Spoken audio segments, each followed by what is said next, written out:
Now, let me start with what former Vice President Atiku Abubakar purportedly said about what he intends to do if he's lucky enough to become president in 2027. Namely, that Yoruba people do not need to have any fears that he will be, more interested in Fulani interest. And that after all, he has a wife who is from of Ijesha stock, who has 4 children with him. And these children, they call him Babariri and all of that. Look, this again is very unfortunate because it's about the tribalization, the ethnicization of Nigerian politics. And a man like Waziri Adamawa Atiku Abubakar, who has been vice president in this country, should know better than to play the ethnic card. To start with, that ethnic card should not work. It must not work. It is unacceptable, to the extent that there are more serious issues on the basis of which, Waziri Adamawa Atiku Abubakar can engage with Nigerians. One, what Nigerians expect is not a president that will talk about where he comes from, where he married from. That's not the interest. The interest should be, what does he intend to do for Nigeria? There are many issues. One of the issues you have talked about this morning is oil theft. Does he have answers to that? Questions have been raised about NNPC Limited. Does he have any concrete ideas about what he wants to do in that regard? In the front page of the papers today, there is a report that, the Osun State government is protesting that there is an attempt to, by the Ministry of Finance to seek the president's approval to pay money belonging to the people of Osun State that have been held contrary to the rulings of the Court of Appeal and the Federal High Court, to pay it to politicians, APC politicians. Does he have an idea about that? So there are more, important things, insurgency, terrorism that, Waziri Adamawa can talk about. But to say my wife is from Yoruba land and my sons speak Yoruba, no, nobody is interested in that. In any case, he says he will defend Yoruba interests. Yorubas have had President Obasanjo. They've had President Tinubu. They are well represented in Nigerian politics at this time. So, how about that as a campaign issue? Number 2. How credible, really, is this pledge made by former Vice President Atiku Abubakar to ensure Yorubas occupy top places if he becomes president? I like your choice of the word credible. The statement, as it stands, has a lot of question mark in terms of credibility, given his recent utterances on the presidency and the person of the president of Nigeria. It was, I will reply him in the words of our sage and leader, Bafemi Awolowo. He said, the Yorubas are critical, fastidious, discerning people, that they will not follow you because you are Yoruba. But if your policies suit their self-interest, they will follow you regardless of where you come from. Atiku should know that because he's married for a long time to Titi Abubakar. But his utterances in the last 2 years, especially since he lost the election, has been so anti-government and anti-Tinubu that he's saying he forgot that Tinubu is not from Igbo land, but from Yoruba land. So for him now to do a somersault. Allow me to interrupt you there. Yes. Are you saying that because he's criticizing the president means that he's not in support of the Yoruba people? Is that what you're saying? Something like that, because he has ethnicized the issue. I'm not running away from that. He has ethnicized it. What has brought about, if he becomes president, he will include Yorubas? What is the need for that? This is a multi-ethnic society. Why is he going out of his way to seek inclusion for the Yorubas? Now, if he had not done something against the Yorubas, for which he's having a remorse, whether you like it or not, Tinubu is Yoruba. And like I said, and like Olawa said, Yorubas follow people because of their self-interest, regardless of where you come from. And let me say it loud and clear. If he wants to be president and he wants to practice meritocracy, then almost all his officers will be Yorubas. The Yorubas are the most enlightened people in Nigeria. Take it or leave it. So if he is having an afterthought, he's welcome. My advice to him is to mellow down his rhetoric. Tinubu and himself, all these politicians, they are almost like blood brothers. But what's like split milk? If we split milk, no forces in the universe can gather together split milk. So if he's having a change of heart now, he's welcome. And I urge all Yoruba leaders and all multi-ethnic leaders to know that we are in this thing together. This Nigeria, Obodo Nigeria, we are in it together. Some of us suffered as a result because you are from the south. You get me? When I was in school, northerners will come to your ministry, to your bank, wherever, and they are right there at the top. So we have suffered discrimination in our own country, but we still believe in the country. We still believe. If he's having an afterthought about the Yorubas, he's welcome to it. But like I said, that Awolowo said, Yorubas are fastidious, critical, and discerning people. If you know what those words mean, you will know that Yorubas are like elephants who have long memory.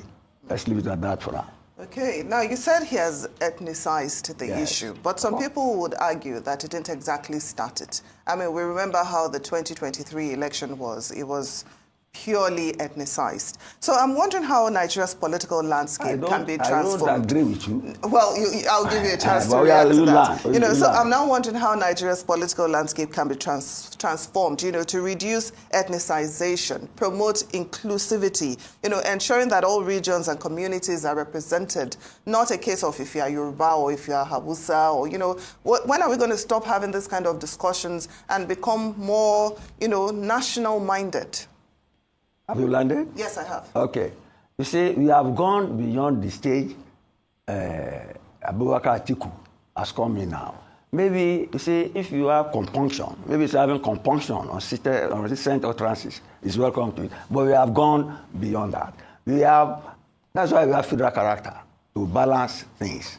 And if we must discuss our ethnicities, it's highly subjective issue, it's not objective. You see, when I was at Ife, I was taught in political science that you need to have love for your family, love for your environment, before you can transfer that love to an amorphous conglomeration of ethnic groups called Nigeria. But some Nigerians think differently, like Olusegun Obasanjo. He thinks you have to be a Nigerian first before you are a Yoruba person. And that is why he lost touch with his people altogether. That was why Danjuma said some time ago that Obasanjo is the most detribalized Nigerian, but unfortunately, his people hate him for that. So it depends on your experience, and it depends on how you start, either from the family to the society, to your locality, then to the nation state.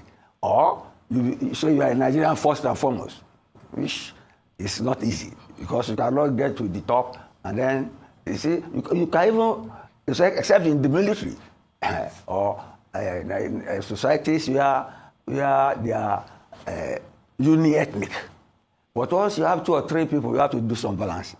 You have to have affinity for something more than the other. That is why I started, it's because I'm Yoruba that I started out with the quotation from Obafemi Awolowo, which even I don't much like it. But he said the truth, that the Yoruba will follow you if your policies coincide with the self-interest, regardless of wherever you come from. Which means we are literally the most accommodating. There's a particular people where the acronym for the name, people say I before others. And you have the Fulani hierarchy, the Kaduna Mafia. We all have names, pejorative names, we call each other. But at the end of the day, we are one people. It's a pity Atiku was a federalist. He's a federalist. I can say that for him. But in the last 2-3 years, he got so vociferous that his federalist credentials have taken some battering, which has led to him now coming to promise to dangle the carrot before the Yorubas for the 2027 election. Okay. He's welcome to it.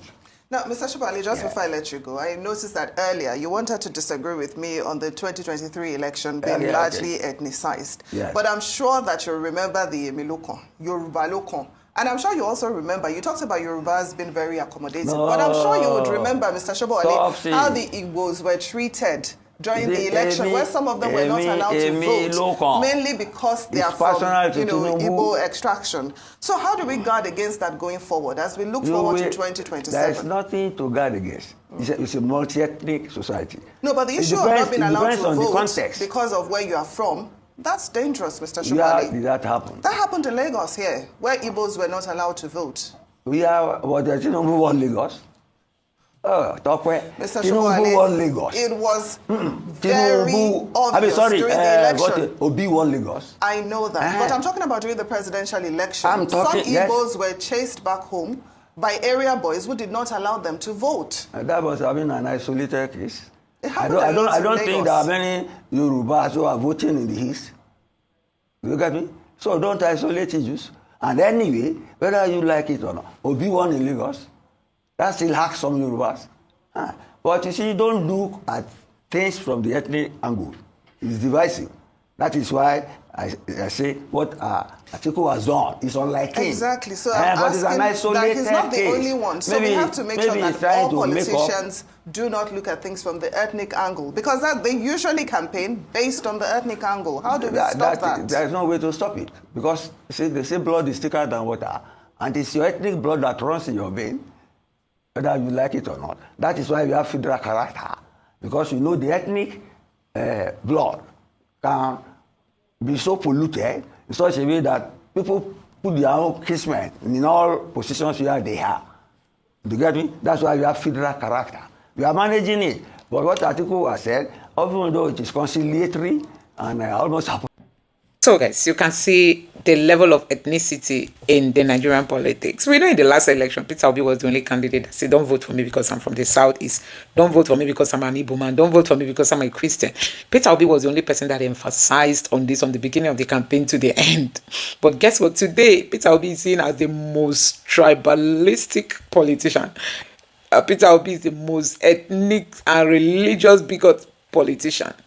But see now, Atiku has started it now. Tinubu came out and said, Emilokon. Nobody sees that one as a problem. It is Peter Obi that they said, oh, Peter Obi is this, Peter Obi is that. You can imagine Atiku coming out to beg the Yorubas to vote for him, that he's going to ensure they occupy good position, that he married from Yoruba land, and must Atiku be president of Nigeria. That is it.